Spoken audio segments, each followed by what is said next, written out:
السلام علیکم ورحمۃ اللہ وبرکاتہ۔ آج ہم ایک عظیم المرتبت نبی حضرت ابراہیم علیہ السلام کی زندگی کے ابتدائی دور کا تفصیلی جائزہ لیں گے۔ یہ وہ نبی ہیں جنہیں اللہ تعالیٰ نے خلیل اللہ یعنی اپنا دوست کہا۔ قرآن کریم میں جن کا ذکر بار بار آیا، جن کی دعائیں آج بھی ہمارے دلوں کو سکون دیتی ہیں، جن کا توکل، جن کی قربانی اور جن کی توحید پرستی رہتی دنیا تک ایمان والوں کے لیے مشعل راہ ہے۔ حضرت ابراہیم علیہ السلام کا تعلق عراق کے مشہور شہر بابل سے تھا۔ اس وقت کا بابل علم و فن کا مرکز تھا، لیکن اسی کے ساتھ ساتھ شرک اور بت پرستی کا بھی گڑھ تھا۔ یہاں کے لوگ مختلف دیوی دیوتاؤں، ستاروں، سورج، چاند اور خود ساختہ خداؤں کی پوجا کیا کرتے تھے۔ ہر طرف جہالت، اندھی عقیدت اور گمراہی کا اندھیرا چھایا ہوا تھا۔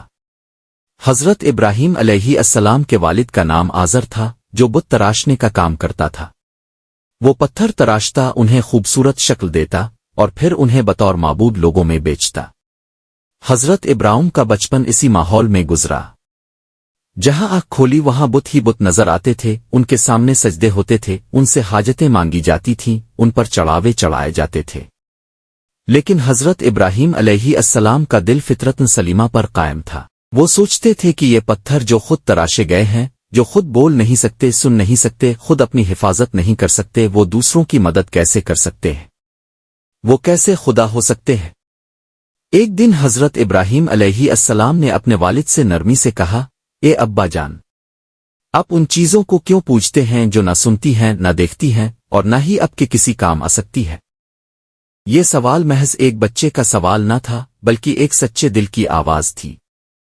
لیکن آزر کو اپنے بیٹے کے سوال میں ہدایت نظر نہ آئی، بلکہ وہ غصے سے بولا، اے ابراہیم، کیا تاب میرے معبودوں سے منہ موڑ رہا ہے؟ اگر تو باز نہ آیا تو میں تجھے سنسار کر دوں گا۔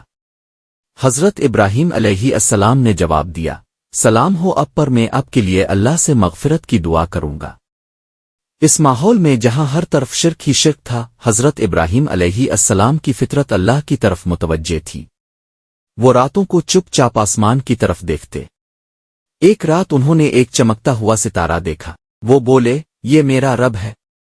لیکن جب ستارہ غروب ہو گیا تو کہنے لگے، میں ایسے رب کو پسند نہیں کرتا جو غروب ہو جائے۔ پھر جب چاند کو دیکھا تو کہا، یہ میرا رب ہے۔ مگر جب چاند بھی غروب ہو گیا تو فرمایا، اگر میرے رب نے میری رہنمائی نہ فرمائی تو میں ضرور گمراہ ہو جاؤں گا۔ پھر جب سورج کو چمکتا دیکھا تو کہا، یہ ہے میرا رب، یہ تو سب سے بڑا ہے۔ مگر جب وہ بھی ڈوب گیا تو فرمایا، اے لوگو، میں ان تمام چیزوں سے بیزار ہوں جنہیں تم اللہ کے سوا پوجتے ہو۔ میں نے یکسو ہو کر اپنا رخ اس ذات کی طرف کر لیا ہے جس نے آسمانوں اور زمین کو پیدا کیا، اور میں ہرگز مشرکوں میں سے نہیں ہوں۔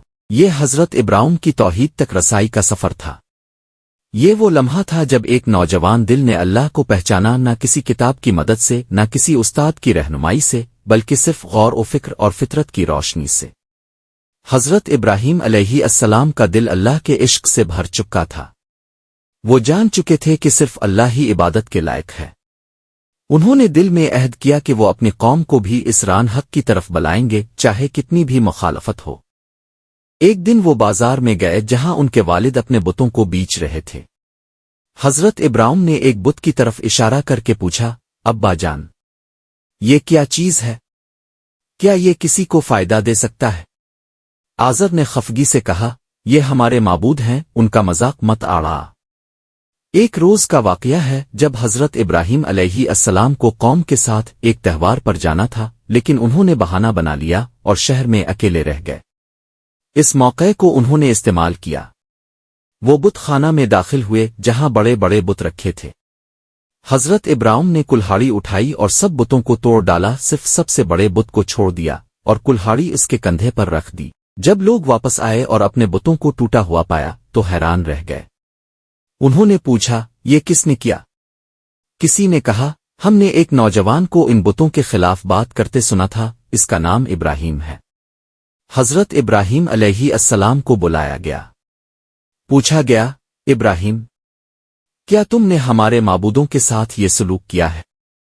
حضرت ابراہیم نے انتہائی حکمت سے جواب دیا، یہ کام شاید اس بڑے بت نے کیا ہو، اسی سے پوچھ لو اگر یہ بولتا ہے۔ قوم شرمندہ ہوئی لیکن ان کے غرور اور ضد نے انہیں حق قبول کرنے سے روک دیا۔ وہ بولے، تم جانتے ہو کہ یہ بول نہیں سکتے۔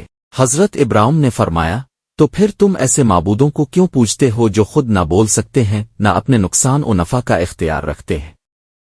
کیا تم عقل نہیں رکھتے؟ اس بات نے پوری قوم کو جھنجھوڑ دیا، لیکن ان کے دلوں پر پردے پڑے تھے۔ انہوں نے سچائی کو قبول کرنے کے بجائے حضرت ابراہیم کو آگ میں جلانے کا فیصلہ کیا۔ بڑی سی آگ جلائی گئی، لوگ دور دور سے لکڑیاں لائے۔ آگ اتنی بھڑکی کہ کوئی اس کے قریب نہیں جا سکتا تھا۔ ایک منجنیق تیار کی گئی جس سے حضرت ابراہیم کو آگ میں پھینکا جائے، مگر جیسے ہی ابراہیم علیہ السلام کو آگ میں پھینکا گیا، اللہ تعالیٰ نے حکم دیا، اے آگ ٹھنڈی ہو جا اور سلامتی والی ہو جا ابراہیم پر، اور آگ نے فوراً اللہ کا حکم مانا۔ وہ آگ حضرت ابراہیم کے لیے گلزار بن گئی۔ وہ نہ صرف بچ گئے بلکہ اللہ تعالیٰ نے ان کی سچائی کو ظاہر کر دیا۔ یہ واقعہ اس بات کی دلیل ہے کہ جب انسان سچے دل سے اللہ پر توکل کرتا ہے تو دنیا کی بڑی سے بڑی طاقت بھی اس کا کچھ نہیں بگاڑ سکتی۔ حضرت ابراہیم علیہ السلام کا یہ بچپن اور نوجوانی کا سفر ہمیں یہ سبق دیتا ہے کہ اگر نیت سچی ہو، دل صاف ہو اور اللہ پر ایمان پختہ ہو تو ہدایت خود انسان کو ڈھونڈ لیتی ہے۔ اگلی قسط میں ہم حضرت ابراہیم اور نمرود کے درمیان ہونے والے ایمان و تکبر کے مقابلے کی تفصیل سے بات کریں گے۔ اللہ تعالی ہمیں بھی حضرت ابراہیم کی طرح توحید کا سچا علم، باطل کے خلاف ہمت اور سچائی کے لیے قربانی کی توفیق عطا فرمائے۔ آمین رب العالمین۔